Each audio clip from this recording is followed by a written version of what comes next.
Welcome to Better Sex, where you get the information and inspiration to create and enjoy your best possible sex life.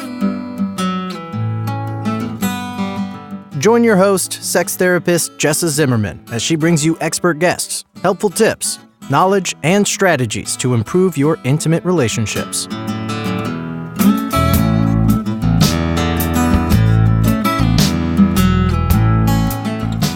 And now, your host, Jessa Zimmerman.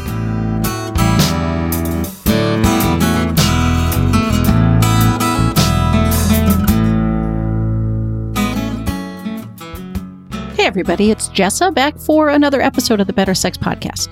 Thanks so much for tuning in and listening. I'm so glad you're here. Now, I sit and record my podcast, as I have said before, in a little soundproof, air quotes, phone booth at a shared workspace because I have too much street noise at my office. And I sit in here and I record these and I have these conversations and I'm all by myself, right? And I put these out in the world. And while you are sitting there listening, I don't actually know that, right? I'm not there with you. We have no interaction, which I miss. So I want to make sure you know that I do host a monthly open Q&A webinar. And this is available to everyone that is on my mailing list. So I send a link. You can join the webinar. I do it at 2 different times, so there's a little bit of flexibility. And I'm there every month, where it's just an open conversation. You can ask me questions. It's sort of an ask me anything. I will do my best to answer. If you stump me, I promise I will try to do the research and get back to you. But that way there could be a little bit of back and forth, which I would enjoy. So I really invite you to join in. So if you're not part of my mailing list already, you can go to bettersexpodcast.com and you'll see the join the list thing right there on the website. So would love to have you there. Today's topic is about developing it's more about uncovering our sexual self. So the idea is that we are sexual creatures, sexual beings from birth until death. And it's not really defined by what we're doing, who we're having sex with, whether we are partaking in sexual behavior. It's an energy, it's a nature, it's an aspect of self that a lot of us haven't explored or don't understand. We've never sort of uncovered it and examined it. And this is something I did in my book, Sex Without Stress. The whole middle part is a sort of exploration of how our past teachings and experiences and messages and all this have informed who we are today as a sexual being in our relationship. And today I'm interviewing Melissa Fritchle, who is a therapist, but she wrote the Conscious Sexual Self Workbook. That's sort of a mouthful. Conscious Sexual Self Workbook, which is geared, solely at this sort of exploration, starting from birth, chronologically moving on into what our messages have been, what our influences are, how we have felt about ourselves as a sexual being over time. And in addition, how do we explore that with a partner? So anyway, she's my guest today. She's going to talk about that whole process of discovery, developing that workbook, what kind of difference it has made for people, and we end with a little conversation about mindfulness. So I hope you enjoy the episode.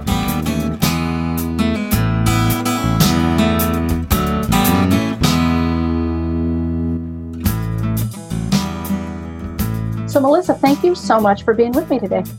Thank you for having me. I'm excited to talk with you. Yeah, me too. I would like to know about your workbook, sort of why you developed it, how you developed it, maybe a little tour of what's in it. I mean, okay. That's sort of 3 different questions, I guess. But Yes. So I wrote the Conscious Sexual Self Workbook during a time when I was teaching human sexuality courses to people who are training to be therapists. And I'd also launched my private practice as a holistic sex therapist. So what I was finding was, when I talked to people about sexuality, I was finding that they were limiting their idea of their sexuality to sexual behaviors, things they had done. So what I was hearing from people a lot were, well, I'm not a sexual person right now because I don't have a partner, or because I'm not actively sexual, or I'm celibate, either by choice or not. And one of the messages I really wanted to get across is that you are still a sexual person. Your sexuality is an energy, it's ideas, it's beliefs, it's part of you. And so I wanted to give people a way to explore that, which is really exciting for a lot of people to hear, is that, it's a part of your life from birth till death, I think. So the workbook was really designed to help people open up to these other aspects of what their sexuality might be and how it's affecting them in their daily life. Okay, so it's distinct, right? Our sexuality as part of ourself is distinct from the behavior, sexual activity we might be having with ourselves or anybody else. Yes. Okay. Yeah. And interacting, of course. Like I'm a holistic therapist. I'm a holistic thinker. So I wanted people to understand how all these things interact together. So for the example, the workbook starts at birth and your memories of early childhood and the things that you remember about just pleasure in your body, whether that was running in the sunshine as a kid or rolling in the grass, that type of relationship is a part of your sexuality as well.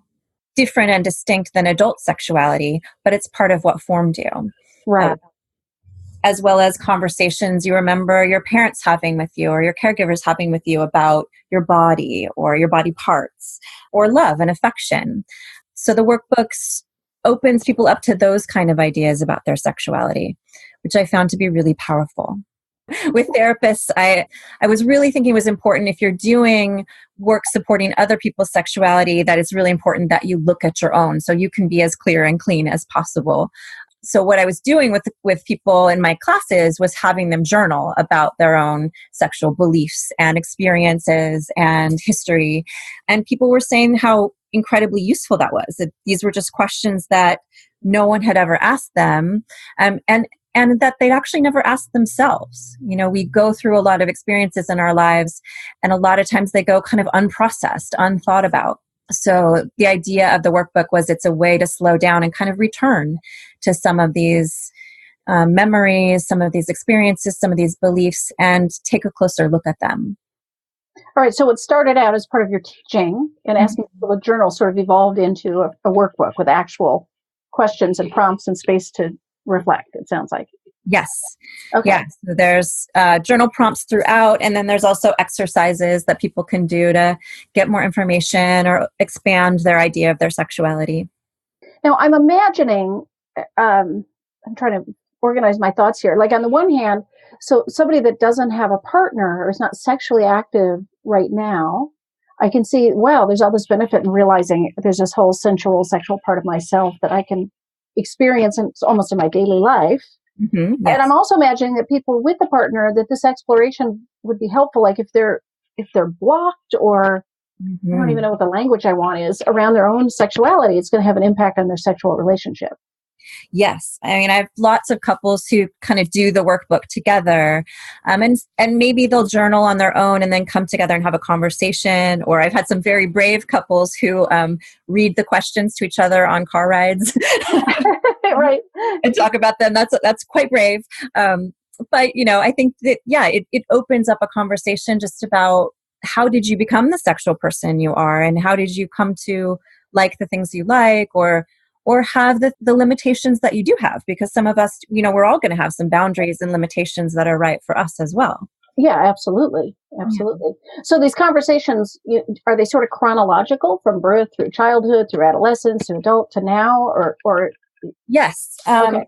It starts with childhood and then moves through early sexual experiences. And then the later chapters, there's a chapter on your different identities that you play in your life and how that interacts with your sexuality. So gender identities are one of those categories, but also religious or spiritual identities might be a part of it, or roles that you play. So being a parent, being a daughter, being a particular racial identity or cultural identity, how those things might be interacting in what you believe about your sexuality, or what you believe you should be doing or should be feeling.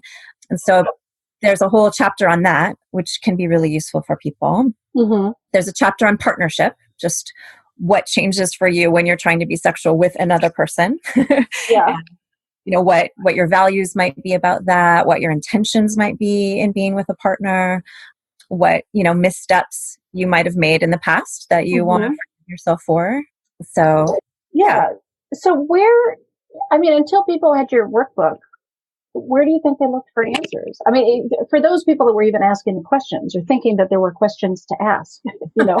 Yes, I know. It's kind of amazing. I think that you're right on in that to a large degree, we sort of have this model where by junior high age or adolescence, we're supposed to have all the answers. Yeah.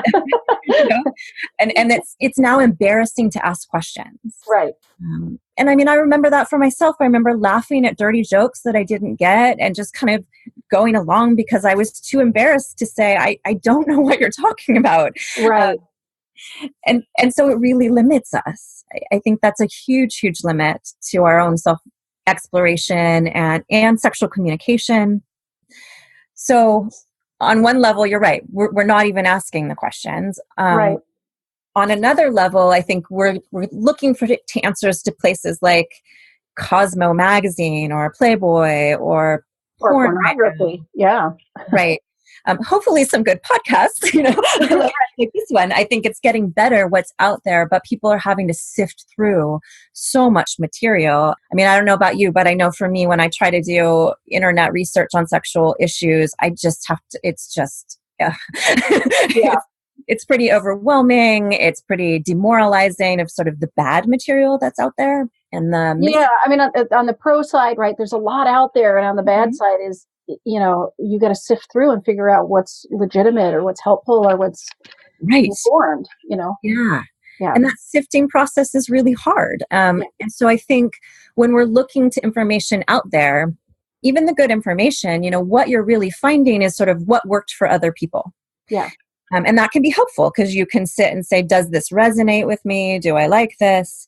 But it can also be not helpful because I think everyone's sexuality is so unique. And so the answers that worked for me, or the answers that worked for your next door neighbor, or the answers that worked for that particular blogger or journalist may not work for you. Yeah. And my concern is always that people take these things in and think now it becomes another thing they think they should be doing or should be feeling. Yeah, and I mean, the point you made before too about we feel like we should have the answers by junior high or maybe high school. I mean, I'm thinking about clients in my practice sometimes who come in. I mean, they're adults, 30s, 40s. I mean, however old they are, and it's like they've passed the window where they could have asked questions a long time ago. So now they're stuck with this lack of knowledge. Right. And lack of experience, and they feel super self-conscious, and of course it's in the way of their sex life, but it's like there was a time when we could have asked that, and now it's too late. Yeah. And I love that you're framing this as, no, it isn't too late. Let's have these conversations. Right. It absolutely isn't. And even if you did get a bunch of really great information when you were 21, say, and you were able to explore and you're able to do these things, that the fact is your body at 30 is going to need different things altogether. Yes. Yeah. Right. It's a constantly evolving landscape. Right. And the other thing that I think is a problem with a lot of the sexual advice out there is it will tell you, like, here's a way to please your lover, as though all of your lovers are going to like the same thing. Right. Yeah. This is what I tell clients all the time. You've got to figure out, not only do you have a different lover now than you had before, but that lover's different than yesterday, right? Like our bodies are always changing and our context is changing. And so it can be good to go out and get, inspiration or ideas. But I think what I always want to return people to is the more important skill set in getting information is being able to listen to your own body and your own mind and see, does this resonate? Do I like this? Does this feel good for me? And then secondarily, to be able to communicate to a partner. So maybe you got an idea about what, 50 ways to please your lover, but when you try them out with your partner, you still have to communicate with them. Yeah. So is this why it's so confusing to figure out what we want? I mean, or is there more that you'd say about that? I think so. I mean, I think that it's confusing to figure out what we want because sex is so loaded in our culture and it's been so shame-based. And so when we hear that this is what someone should want, or this is what the majority of people want, then we automatically feel like we're supposed to be that way too. Yeah. And shame is it just stops our ability to process and be curious. So I feel like the more we can help people reduce their own shame and to realize that they're going to be totally unique and they're going to get to discover all kinds of things about themselves, and it's okay.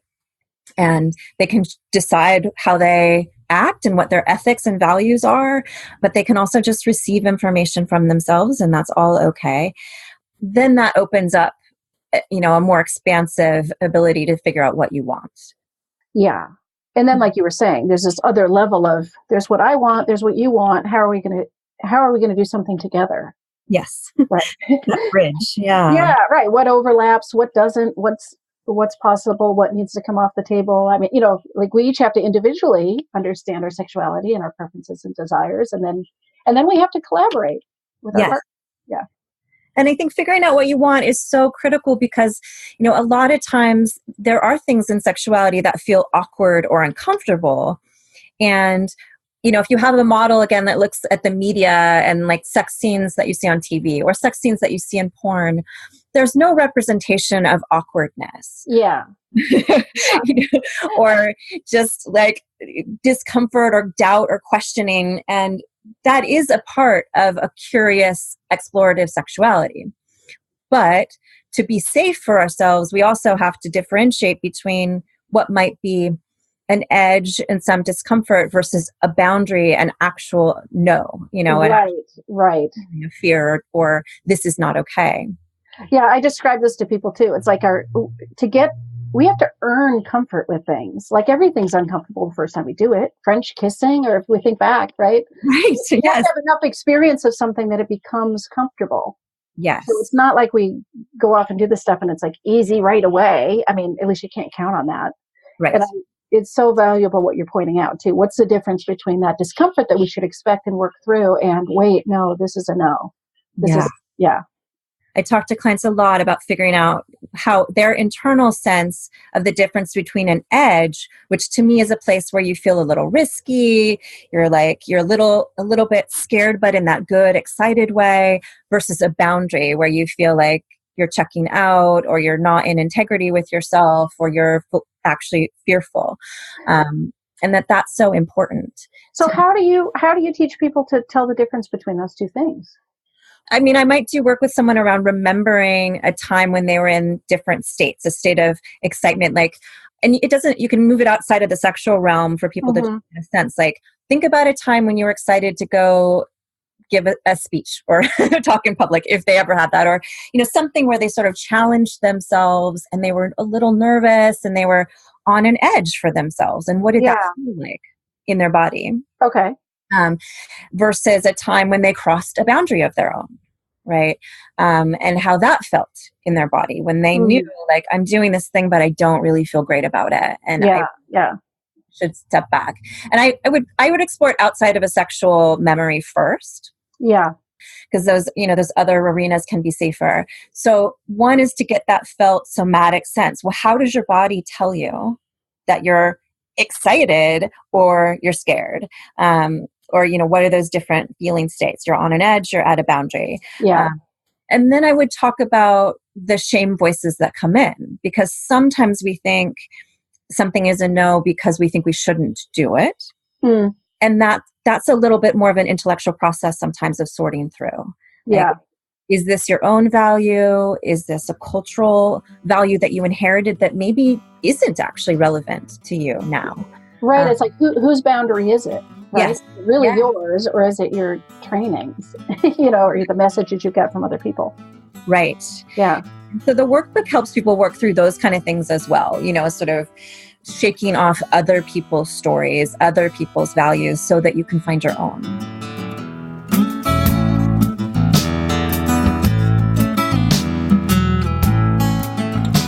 It's Jessa here, just taking a quick break. Thanks for listening. Are you interested in being a guest on the show? I'm always looking for people with expertise to share that could enrich other people's sex lives. And I'm also interested in hearing from people who have transformed their own intimate relationship and would want to share their story with my listeners.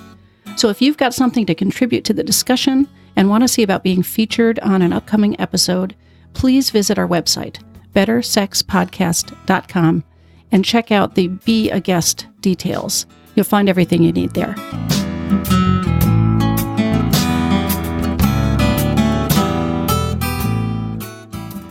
Okay, so what do people who have done the workbook, I mean, it sounds like you're using this with your own clients in private practice. Yes. But then I imagine other people are just, using it alone too. But what do you hear from people? What changes? What do people report that have gone through this process?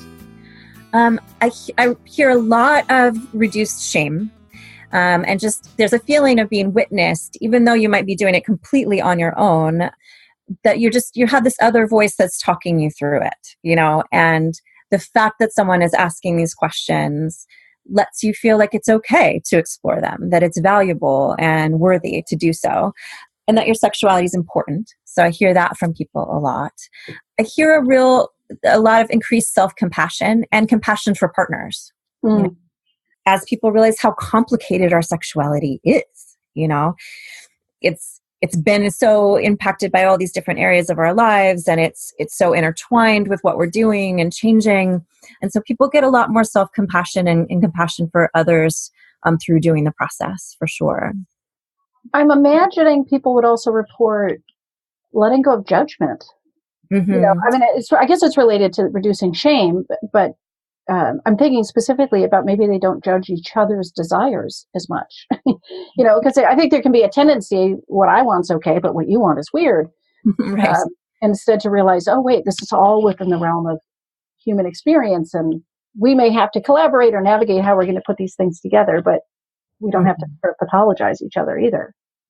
Right, exactly. I think people talk about feeling more freedom, that all of a sudden the box got bigger, Yeah. If there's still a box at all. I mean, I think, we have to develop our own map for what works and what's okay. But there is a way in which, as working through this, you realize, there isn't some right way to be. And how much we are taught that story kind of unconsciously, that there's a right way to be. Yeah. So what, how do you suggest people talk about these wants and desires and what they're learning, if they get this freedom and they get this lack of shame and acceptance through the process, how do they start to talk to their partner about it? How do they navigate what they each want and need? I think that, one of the things I find really helpful is to start from a place of that it's okay to just talk about something without making a request to act on it yet. Mm-hmm. A lot of people think, like, if I bring up something I'm thinking about sexually, or a sexual desire I have, then it means that I'm saying we must act on this, or it's only worthy to bring up if it's a need, Yeah.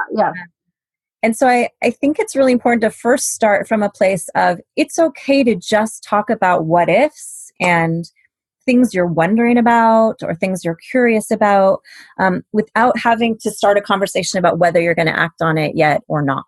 Mm-hmm. That those are different things. Good advice. And you can have a sexual fantasy that you might never want to make real in the world, but is nice to have witnessed or to share with a partner or to talk about or think about. Yeah. And so I really encourage people to be clear at which point in the conversation they want to be. It's okay to say, I just want to talk to you about this sexual fantasy that's like intriguing to me, but I'm not asking to do anything. I'm not asking to act on it. Something about this really turns me on. And I think that's really useful. Yeah. The other piece that I think to deepen that conversation, and this is something you can do with yourself first before talking with a partner, or it's something you and your partner can do together, is to think about, what is it about this thing that turns you on? We often don't go to that next step of the conversation. Somebody might say, I have a fantasy about having sex at work, for example. Right. And that might not be a safe fantasy to enact. Right. Might be great. But if you have a conversation about, like, what turns you on about that, like, what do you imagine you'd be feeling, like, when you think about it, what works? And, maybe the person would say, like, I feel naughty. I feel this risk of being caught, but I also feel like I'm in an empowered place, or, whatever it might be for them. It's a completely different thing. Right. Then you can grab onto those things. Those things are much more, easy for a partner to understand. right? Like, oh, I understand wanting to take a little risk. I understand wanting to feel like powerful or naughty. So there's an easier bridge sometimes for people. And two, it makes it more doable to say like, well, we could create some way to bring those feelings in. It might not be having sex at work, but let's think about other ways that we could, create a scenario where you get to feel like that. Right. What's striking me as we talk is how much I'm doing all the same things in my practice with somewhat different framing or language, but we're totally on the same page. Yeah, good. So, yeah. Yeah, this idea of exploring eroticism. What's erotic to each person and how might we harness that energy, right? There's so much fuel in it. Yes. So there's so much benefit in exploring what we find erotic and then figuring out how we're going to share that with our partner. And then what do we want to do, if anything? Right. With that material. Yeah. And it comes back to this, as we talked about in the beginning, pulling away from this idea that it's about behaviors or, a set be like do A, then do B, then do C. Right. It's more about how do you want to feel when you're sexual? Yeah. What moods and emotions like turn you on? What thought processes turn you on? Those things open up so much more possibility than I want to, use this sex toy in this particular way. Those things are good too. And in the moment, you need to have that kind of communication, to be able to say, I want you to put that here. I want you to go faster or slower, those kind of things. But to also be able to talk about mood. Yeah, and energy and power and all those things. Yeah. Yes. It's much more engaging and creative to be able to share with someone that way. And then you can co-create things. I do think on the basis of how to communicate desire with a partner, it is important to have shared language that you feel comfortable with. So can you talk about your genitals and, different parts of your body? Do you have words for them that feel comfortable for both of you? Is that part of the workbook that you discuss, or do you have tools or ideas for how people develop that language? We talk in the workbook a little bit about, what words and language have been used for your genitals in the past and what would you prefer? There's so many options out there, and coming up with a shorthand with a partner is important. I talk about that in my therapy practice more, is because sometimes people are using language that actually turns their partner off. Right. And they don't realize it. It's just the language that they have. So coming up with shared language that feels comfortable to both people and talking about particular body parts or particular acts that they want to do is really important. Yeah, that makes sense. Yeah.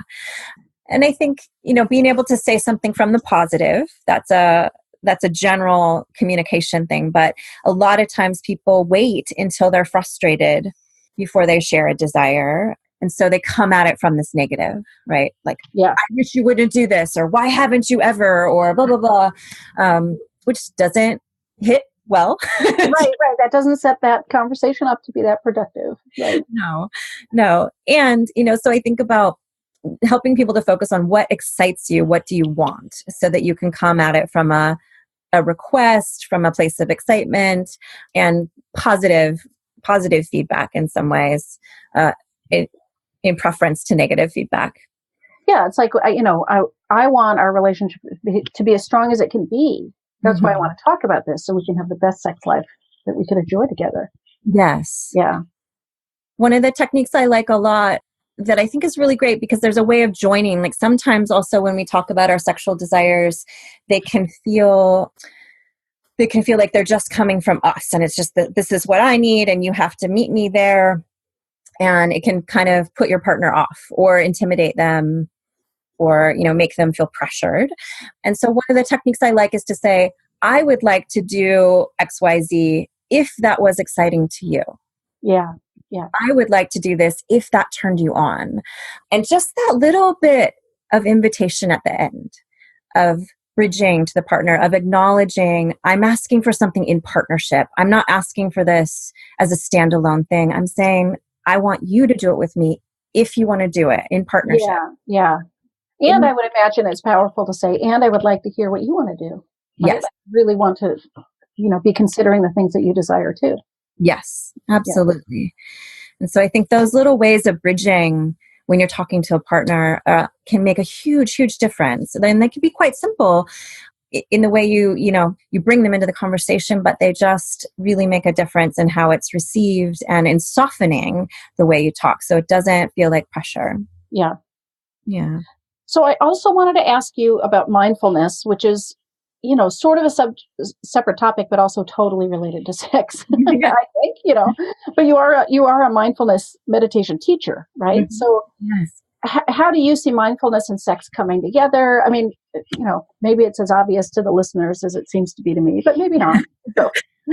I think it isn't to a lot of people. I mean, I think that, again, when people think about sex, they think about something that they perform and that they do.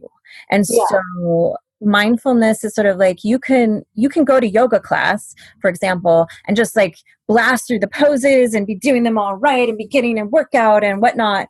But that's not the same as going to yoga and slowing down enough to really feel what's happening in your body, to be taking in the energy of your own limitations, your own stretch, your own edges. And so sex is the same way, of course. Like you can have sex in a completely non-mindful way. Yeah. In a performance-oriented way. But I believe that coming to sex, being mindful, being able to be present and slow down and in your body so that you're really experiencing it is the number one way to have better sex, right? For people.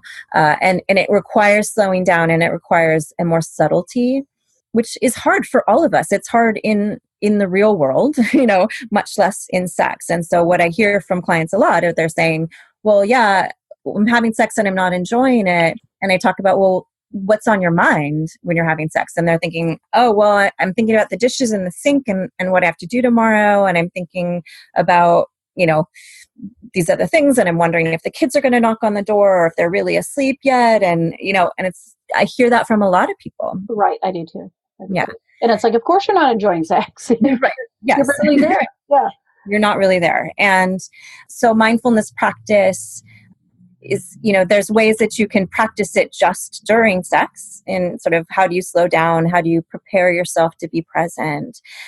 And since I'm also a mindfulness meditation teacher, a lot of my clients, I suggest doing practice when they're not being sexual. So having time in the day where you focus on being present, on feeling your body, on letting those other thoughts and concerns go away for a little while. Would you say that your workbook brings in any mindfulness or somehow facilitates mindfulness because of the introspection of it at all, or are they sort of two different kind of tools? That's an interesting question. I mean, I wasn't a mindfulness teacher at that time, although the graduate program I went through at John F. Kennedy University definitely had mindfulness and Buddhist psychology as a part of it. So I've held that stance for quite some time. But I would say anytime that you are sitting and really listening to your own internal voice, to some degree that can be mindful. Yeah. If you're focusing on something in particular. So the journaling process can be very mindful for people if it's engaging enough to them and they're really drawn into just doing that for themselves in the moment and paying attention to themselves in the moment. Yeah. Great. Yeah. So I would love for you to tell people where they can get this workbook, and is there anything else that you want to promote or let people know about how they could reach you or follow you? Yeah. So the workbook, it's the Conscious Sexual Self Workbook, and it's available on Amazon, which is the easiest and quickest way to get it currently. Right. Get it in 2 days, which is great. And you can follow me on my website. It's mf-therapy.com. I host a blog there that I write called Transformational Pleasure, which is the focus right now is on how pleasure is healing to us and transforming to us and a really important part of living a healthy, full life. So you can read the blog there. And Conscious Sexual Self also has a Facebook page and a Facebook community, so you can follow that and see what's going on there. So wonderful. Let's put links to all these things in the show notes so people can easily access all that. Great. Yeah. Wonderful. Well, thank you so much for being with me. Yeah, thank you so much for having me on.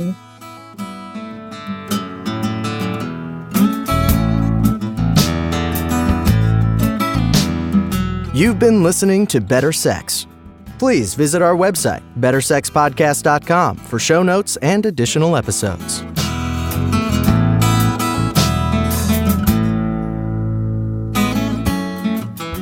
And that's a wrap for today. I really hope you enjoyed the episode.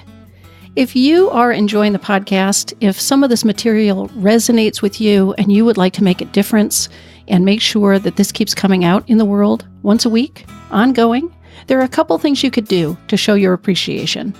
The first would be to go to iTunes and rate and review the show. That really helps us be found by new listeners when you review the show on iTunes. You can find a link at bettersexpodcast.com/iTunes. The other thing I want to invite you to consider is becoming a Patreon. For a small monthly pledge, you get some benefits. So for $2 a month, you get advance access to every single episode. For $5 a month, you get a chapter of my upcoming new book.